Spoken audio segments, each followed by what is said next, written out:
Des opérations de privatisation partielle d'entreprises publiques par le biais du marché boursier d'Alger devraient être lancées d'ici la fin de l'année en cours, révèle le cabinet de recherche économique et de conseil Oxford Business Group. Il s'agit en l'occurrence de la Banque publique Crédit Populaire d'Algérie CPA, de la compagnie algérienne d'assurance et réassurance CAR, de l'opérateur de téléphonie mobile Mobilis, de Considère Carrière ainsi que l'entreprise Hydro-Aménagement et de 3 cimenteries relevant du groupe industriel des ciments d'Algérie JICA.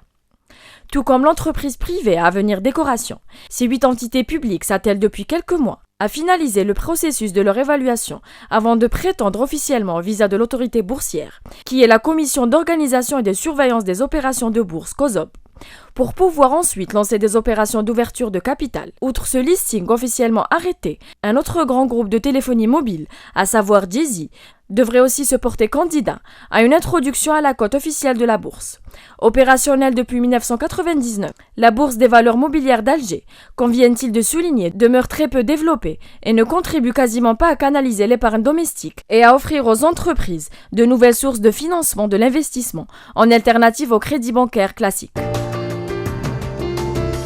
Les cours du pétrole se sont hissés à nouveau plus haut depuis 9 mois à New York, dopés par l'escalade des violences en Irak, qui fait craindre des perturbations majeures de l'offre de son grand pays producteur de brut.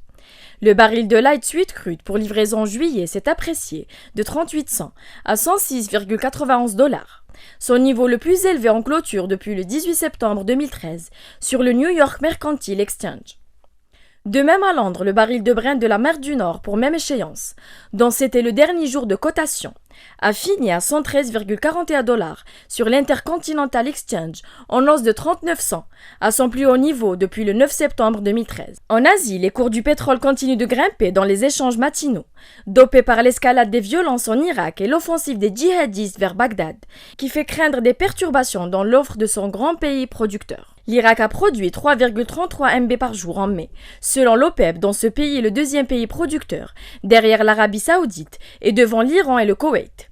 Jusque-là en pleine progression, la production irakienne n'a jamais été aussi importante depuis 30 ans. En plus haut depuis le 18 septembre 2013, on clôture le baril de light sweet crude pour livraison en juillet prenait 73 cents à 107,26 $.